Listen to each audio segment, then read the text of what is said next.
tô bem ansioso para conhecer o Marcos Pontes. Estamos aqui na NASA, cara, é muito emocionante estar aqui na NASA. Vocês não têm noção, tá muito legal aqui.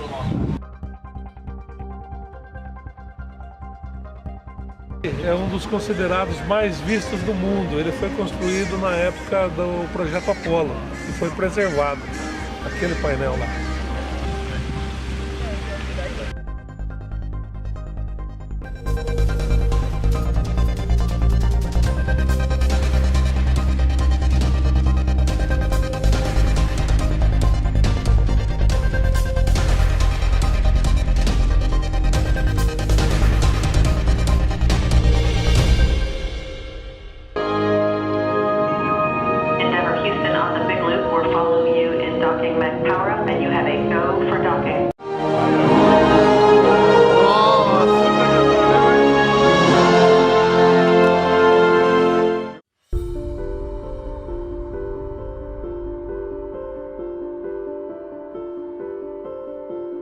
My pleasure to introduce you this time NASA Brazilian astronaut Marcos Pontes.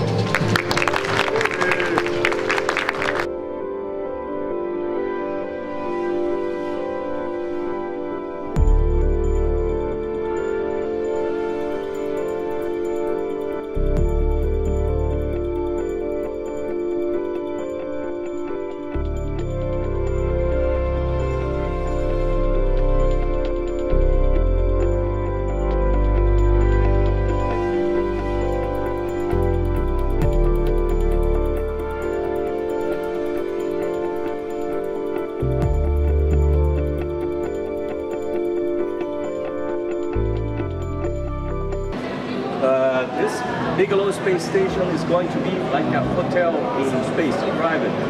And there's one module being tested in an International Space Station, connected with the International Space Station, as you can see there. And it's inflatable. It's strange, but it's inflatable. It's easier to carry up. And it's very strong, actually. The structure is very strong.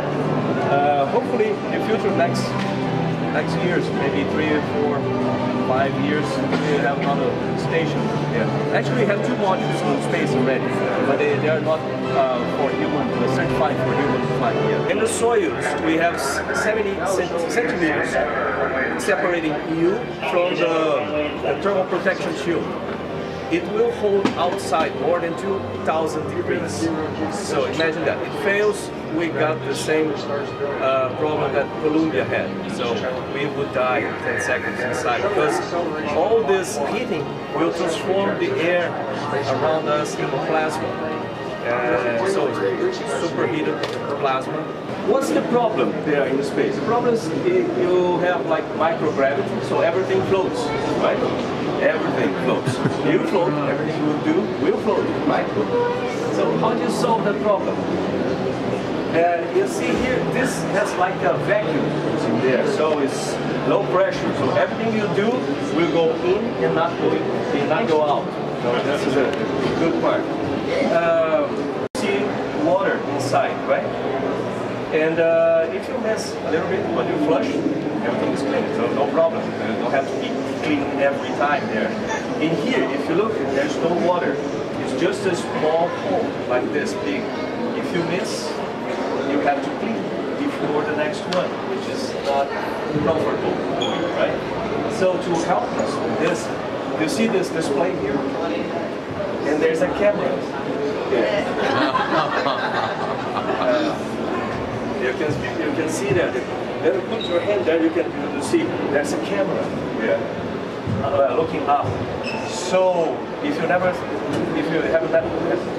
have no chance to see yourself in certain angles, to see if everything is working, that's a good way of doing it.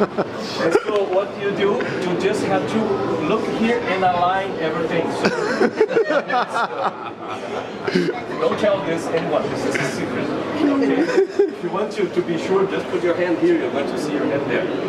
Okay? These things here, they're very important. Imagine this, you have to hold yourself in position there during the operation. People think, wow, you're from Brazil. Brazil has no tradition in space flight. You must be rich. No, I came from a very poor family, actually. And my first job was an electrician job at the railroad system in Brazil when I was 14 years old, to help at home, you know, money. So that was my first job. But I used to go to the airport, see the airplanes there. That was my dream. I had no money for the flight lessons. So talking with the pilots there, they told me, you can go to the Air Force and become a pilot there, so you can fly. I said, yes, but you have to pass a very difficult exam before being accepted at the Air Force Academy in Brazil. So I had to study a lot.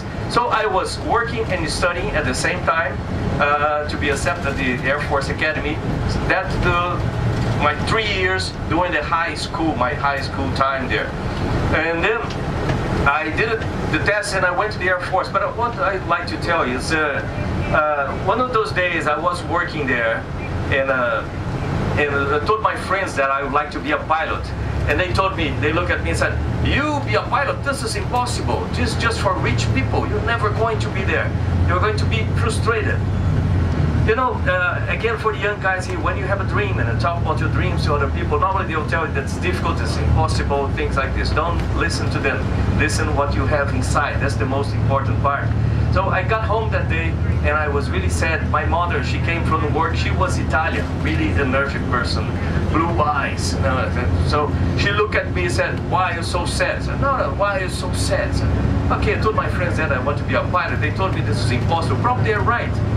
And then she looked at me with those blue eyes and said, you know, they have their lives. They do whatever they want with their lives. You have your life. And I tell you this, you can be whatever you want in your life if you study, if you work hard, if you persist, and if you always do more than expected from you.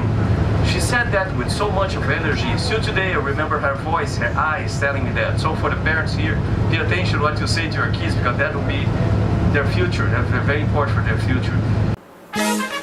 Essa é a Crawler Way, é por onde anda os Crawler Transporters. Os Crawler Transporters são dois pares de veículos enormes que transportam os shuttles, né, aí os foguetes. Esses são, ó, esse daí é o Crawler Transporter. Então a shuttle é colocada em cima dele para ser transportada do VAB, que é onde são construídas as shuttles, até a plataforma de lançamento. Aí onde a gente ficou com o Marcos Pontes, a gente almoçou nesse prédio aí. Meu, almoço excelente, um buffet muito legal. Olha lá o Reginaldão, muito bem organizado. Daí depois a gente subiu para ver as plataformas de lançamento. Olha lá a plataforma de lançamento ali no fundo. E tem o galpão da SpaceX lá, do lado direito.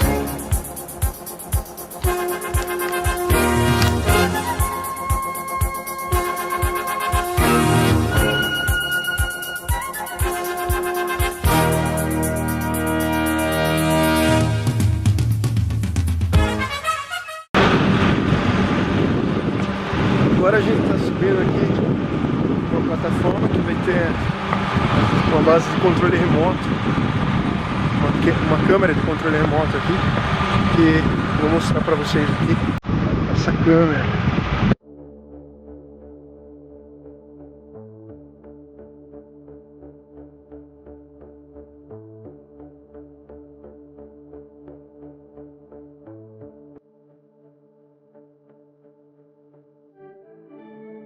Aqui dá uma câmera. Quando você viu lá batendo aquela placa lá, é dessa câmera aí. É uma câmera a decolagem. Ninguém consegue ficar nessa distância porque a vibração do foguete ia matar a pessoa.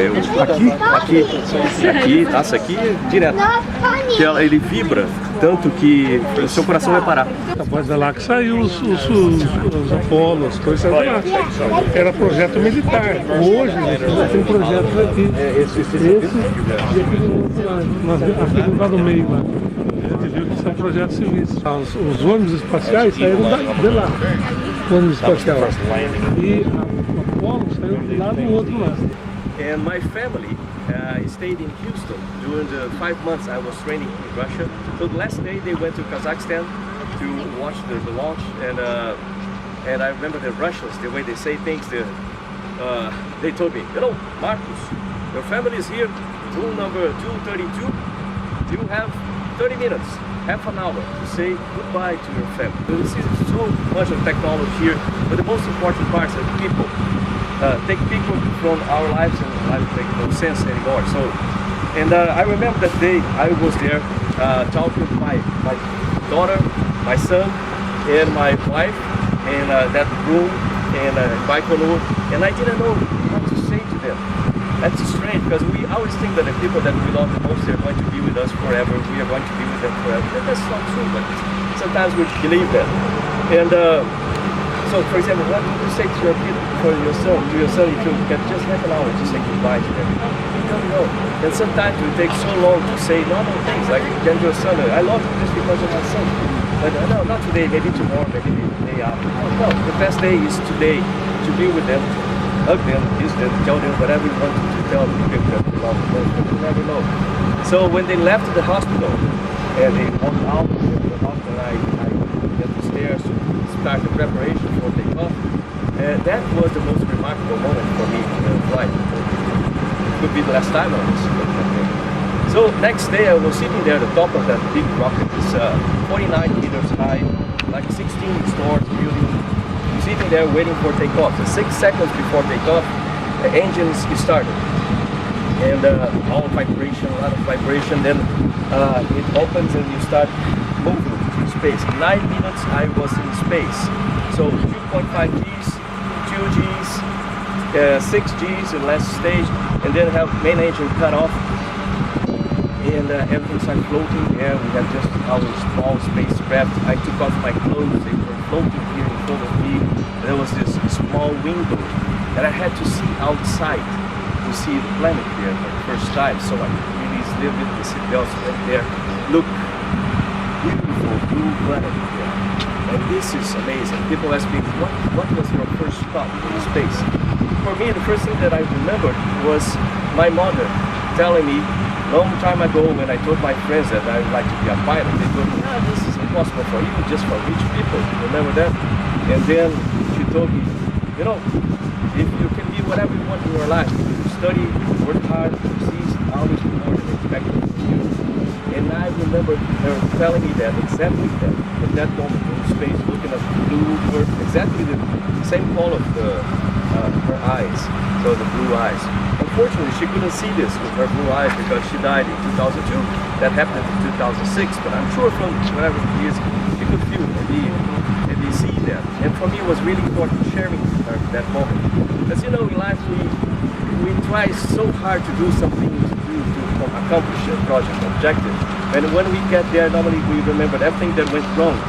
And it's important to share that moment with the people that helped us to be there.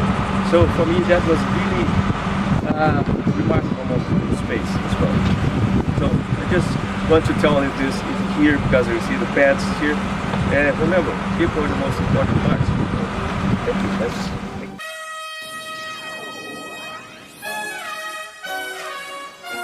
Esse é o VAB, Vehicle Assembly Building, onde são construídos os foguetes. O projeto Saturno V foi construído aí, a Space Shuttle.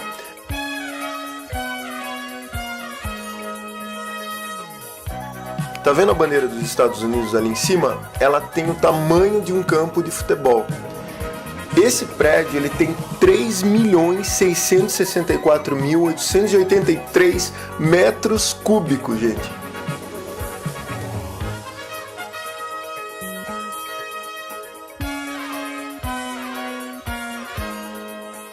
Olá pessoal, aqui quem fala é Marcos Pontes, com o Thiago aqui, professor. Essa mensagem é para vocês, alunos aí que estão pensando em ciência e tecnologia. A gente está aqui do lado do VAB, prédio de montagem de veículos aqui na NASA, no Kennedy Space Center, e fazendo um passeio por aqui, conhecendo as partes. Depois ele vai te contar todos os detalhes, mas é só para falar para vocês que é possível você realizar o que você quiser na vida, desde que você, como diria minha mãe, estude, trabalhe, persista, sempre faça mais do que espero de você.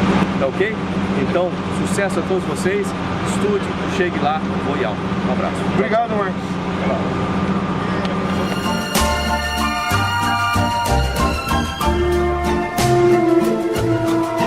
Você vê que tem vários estágios. Esse aqui é o primeiro estágio. 5 motores e o resto de tanque, né? De combustível. O Falcon 9, por exemplo, tem 9 motores da SpaceX, mas comparado com esses, são motores lá do primeiro estágio, são bem pequenininhos comparado com esses aqui.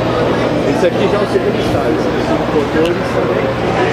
Mas é pela idade ou tem a mesma potência? É menor, mas tem. Não, aquele tem bem menos potência. Esse aqui, por enquanto, é o mais poderoso deles. O SLS, que vai ser o sistema que vai para a Lua, para Marte, para asteroide, vai ser maior do que esse. Esse aqui tem 108 metros. O outro vai ser maior, não sei qual seria, se ele tem mais maior do que esse. Tem duas partes, se você olhar, tem a parte dourada dele ali embaixo, que fica na Lua, e tem a parte de cima que volta para encontrar com a outra parte da espaçonave que fica orbitando. Então aquela parte ela vai, faz o docking com essa parte que fica orbitando e depois volta para a Terra. E aquela amarela toda ela fica lá na Lua, né? E um dos detalhes que tem que ser levado em conta ali é o seguinte: você vê que o tamanho é pequeno, e a roupa que a gente vai ver daqui a pouco, aqui você vai ver o tamanho da roupa. Olha o tamanho daquela porta lá, né? E imagina passar na porta com a roupa. Né? Primeiro, para que usa roupa espacial? Essa roupa é o seguinte: se você está no nível aqui do mar, você tem pressão de uma atmosfera, né, e, sei lá, temperatura 15 graus, supõe. À medida que você vai subindo, a temperatura primeiro ela vai caindo, depois ela para e depois ela começa a subir de novo. A pressão ela vai caindo o tempo todo, A água, normalmente ela vai ferver aqui a 100 graus. Nosso corpo é a maior parte constituído de água, de líquido. Nossa. 100 graus com a pressão de uma atmosfera. À medida que você vai subindo, o que acontece com a pressão, com a temperatura de ebulição da água? Ela vai caindo também, né? Porque tem menos pressão em cima das moléculas, vai caindo. Então, quando você chega a 60 mil pés aproximadamente, 56 a 60 mil pés, a pressão externa é tal que a água ferve a 37 graus. Nossa. Temperatura do corpo. Ou seja, acima de 60 graus, 60 mil pés, se você expor o seu corpo à pressão ambiente, a água que tem no corpo vai entrar em ebulição. Ou seja, você ferve. Você ferve. Além do oxigênio que a gente precisa para respirar mais alto, a gente precisa da roupa pressurizada também, para manter os líquidos do seu corpo. Isso a roupa você pressuriza e pronto. Ela pressuriza. Não, ela tem algumas válvulas que mantêm a pressurização, esse tipo de traje, a 4.5 PSID. 4.5 acima da pressão ambiente. Diferencial, PS diferencial. Então, à medida que você vai subindo, geralmente ela não vai estar pressurizada enquanto você está dentro da espaçonave. Porque não precisa que a espaçonave é pressurizada.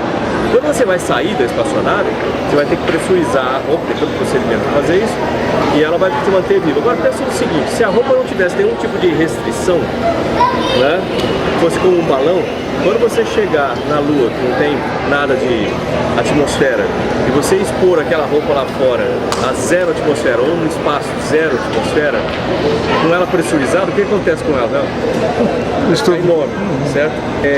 Além da proteção normal, além da pressurização, além de pensar em radiação, e além do conforto, tudo isso você tem que pensar. E temperatura, né? Variações de temperatura. Essa roupa ela tem um sistema de controle de temperatura para você regula, que te mantém a temperatura que você quiser, né? Numa certa range ali, mas 22, 25 graus. Se não tivesse aquilo, e isso é por água circulante e por aquecimento elétrico, para esquentar aquecimento elétrico, para refrigerar a água circulante com uma bomba na mochila lá atrás. Se não tivesse isso, você ia estar exposto à radiação solar direto lá no espaço e ia levar sua temperatura para uns 100 graus ali dentro. A gente tem a proteção de ultravioleta e uma fininha camada de ouro na proteção. E além disso, você tem camadas de metal que você pode puxar e fechar também o traje. Então, essa roupa custa, não a da Lua, mas a que a gente usa para extraveicular, custa 12 milhões de dólares. Nossa. A da Lua é mais ainda. Da Lua, eu nem sei o preço. Esse é um nível real, essa é a cápsula da Apollo 14.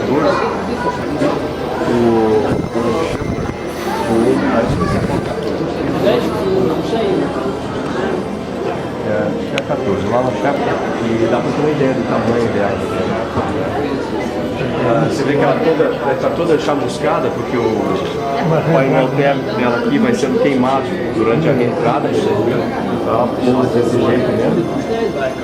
E uma das coisas que aconteceu na Apollo 1, 3 astronautas morreram no pé, fazendo testes na espaçonave, porque enquanto eles estavam fazendo testes lá, teve um fogo, tipo curto-circuito, pegou fogo lá dentro, e o aumento de temperatura, com a fumaça, etc. Eles morreram por causa da fumaça lá também. E o aumento de temperatura travou a porta, então vocês não conseguiram abrir a porta. Depois disso foi feito, você vê que a porta é todo um sistema intrincado para abrir.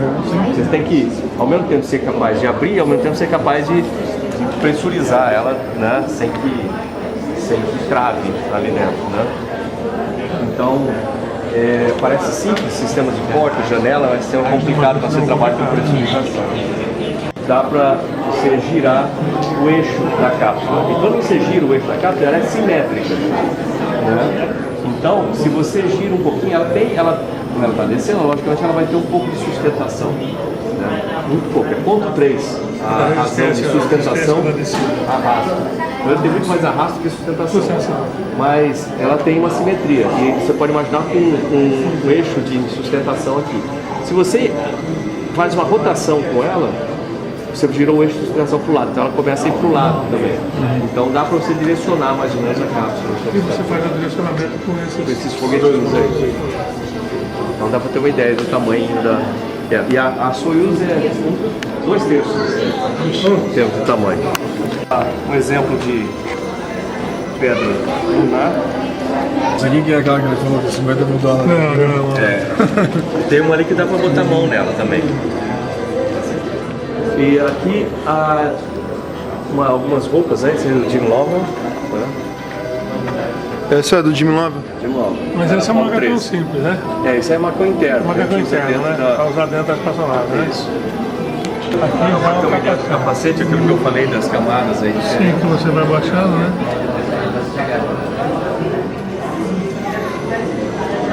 Uma das dificuldades que a gente tem com luva espacial é que ela pressuriza e logicamente para fechar a mão você tem que fazer força, né? Então tudo que você vai fazer no macacão, você tem que fazer força. Depois de 7 horas, você faz treinamento de EVA, de 7 horas dentro da piscina. Depois de 7 horas, você tá que não consegue nem fechar a mão, mexer os braços. Réplica das mãos? Você tira uma molde da mão, né? Faz a luva do seu tamanho. Na verdade, elas têm um certo tamanho, depois eles ajustam a luva para ficar exato. A roupa que você usou, Marcos, ela está onde? Ficou na Rússia. Ficou na Rússia, mas eles colocam que, nossa. Eu perguntei para eles lá, eles falaram assim, olha, custa 20 mil dólares para a agência espacial comprar. Pô, 20 mil dólares? Eu não tenho 20 mil dólares para comprar, mas a agência espacial, tipo assim, Pô, é um item histórico. A sua roupa serve só para você, não é isso? Só para mim, foi feita para mim. era pra estar isso no Brasil, Tá lá na exposição. numa exposição no que, nossa, Não dá muito valor para a história. cara, isso. Essa aqui é real, tá vendo? Essa aí da Apollo 14, é do Alan Shepard. Aquelas são as válvulas que você falou. Aquelas são as válvulas. Tem válvulas de oxigênio da saída. Esses trajes diferentes do que a gente usa, dos nossos atuais. Tem da lua da história. Uma coisa que você tem que considerar é que, tipo assim, na Lua, você ainda, por causa do tamanho da Lua, você vai ter isso aí, na verdade, eles não chegaram lá. Não, são testes diferentes. São protótipos. Fizeram um modelo, mas não chegou. Esse aqui deve ser. Olha isso aqui, parece aquele negócio de filme de... Usaram no Star Trek. Chama aquele de... Perdidos em Marte. Flash Gordon. Nossa, do... Modelo Flash Gordon.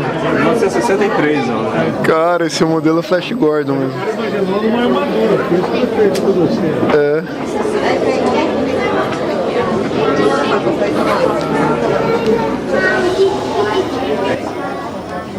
Um modelo, né, do Jeep que ficou lá na Lua. O Eugene, ele costuma falar o seguinte, o pessoal fala aquela história que o homem nunca foi à Lua, um papo desse. Aí ele fala assim, olha, se você quiser um Jeep que custa atualmente em torno de 32 milhões de dólares, está lá à disposição na Lua, basta você ir lá e buscar, né?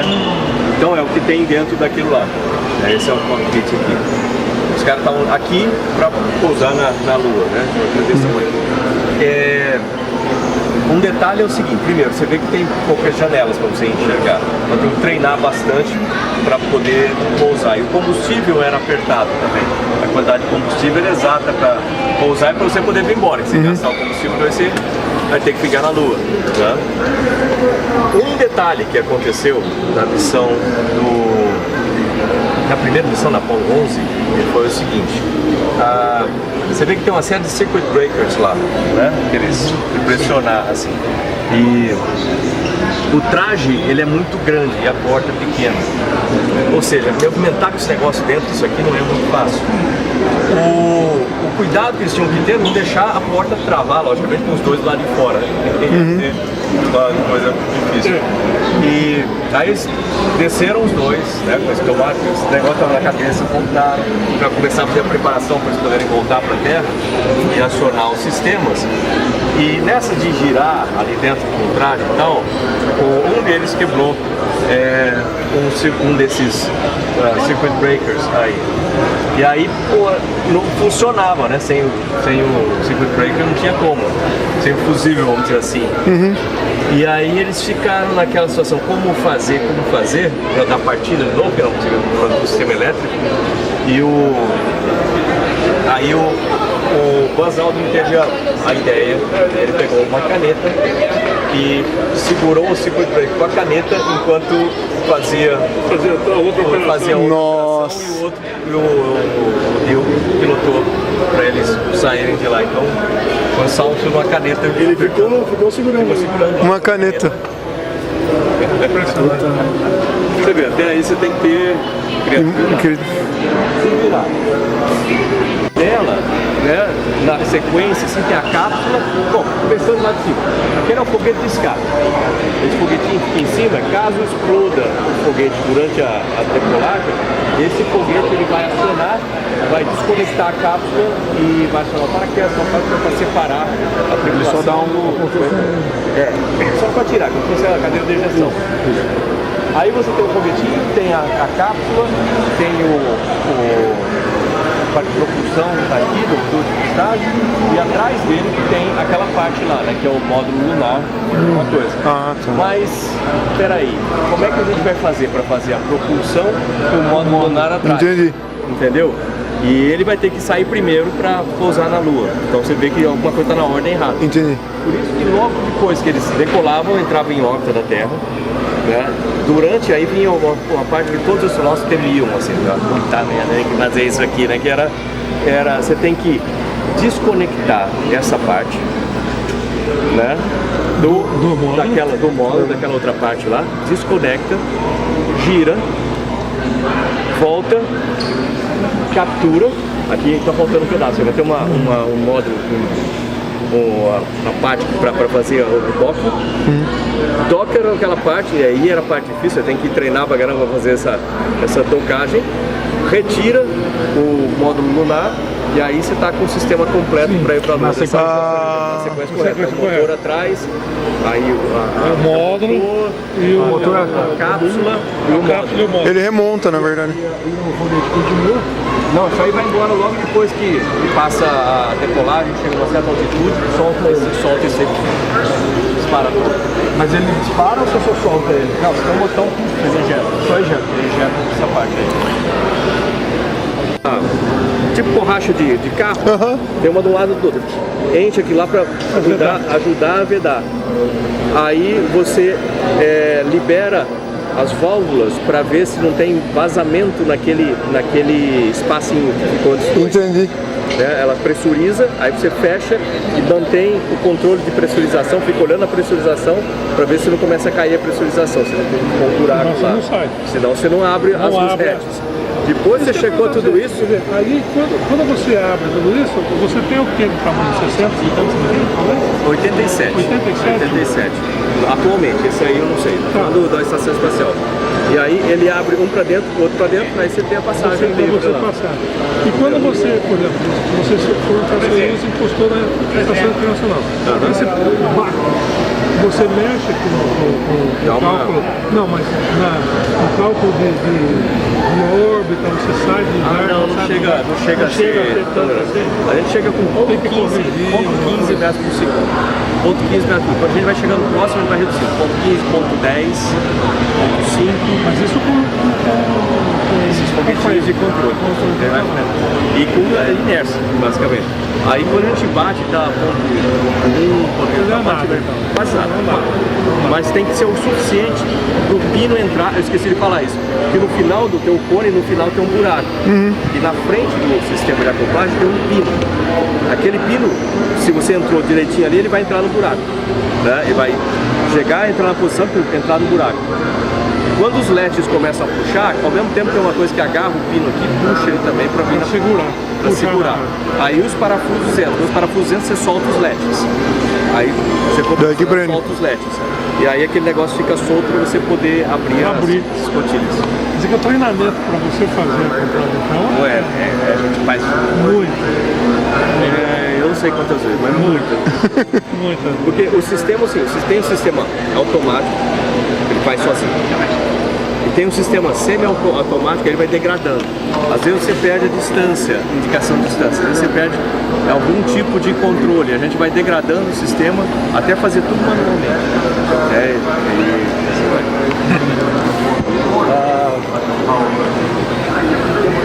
Então imagina que isso aqui é um salto. Aí você tem uma reentrância lateral, assim, um trilhozinho. Né? Ou seja, ela tem isso aqui, lá atrás. E na plataforma que você tem ali para EVA, você tem isso aqui. Então você chega com o salto aqui, você tem que fazer ele encaixar aqui para você ficar com o pé preso. De lado assim ainda. E é atrás. Então você tem que chegar lá e você não enxerga. Então você tem que botar o pé, e imaginar que girar o pé desse jeito, você tem que ir o pé lá assim, aí achar onde tá, e é difícil porque você não sente muita coisa, aquele negócio pressurizado, aí tenta uma vez, não foi, tenta outra, não foi, um pouquinho pra cá, tenta outra, foi. Você também não sente, porque não, você não sente, aí você tenta e aí tem uma hora que encaixa, aí você gira o pé, aí vem o outro, Nossa. aí pra encaixar, então não é muito fácil. Pra desencaixar é fácil, você girar, puxar, né? Agora pra encaixar, tanto que eu tava lá pensando com o pessoal de engenharia, tem uma época que eu ficava, pô, isso aqui é muito grotesco, vou fazer isso. Tem que ter um jeito mais fácil de fazer isso aí. Né? Algum sistema que você tenha embaixo ou em cima do sapato, que quando você pisa na posição, pisa ali e já encaixar. Ele vai e segura. Como um net assim. Aí os caras, mas tem um laser, tem que certificar que esse é o sistema mais simples, que não tem, então é difícil de fazer, não é fácil. E você acha que você vira um pouquinho perto, você acha que você virou lá. Você tá assim, você tá achando que você tá assim. vai só no sentido. Entendeu? Aí você tem que virar mesmo pra colocar aí. Mas a engenharia de desenvolvimento, tudo fica aqui ou fica em Houston? Toda essa parte aqui em Houston. Aqui é mais... Ah, sim. Aqui era só, na época, era só para decolar, pousar e fazer a manutenção dos ônibus espaciais.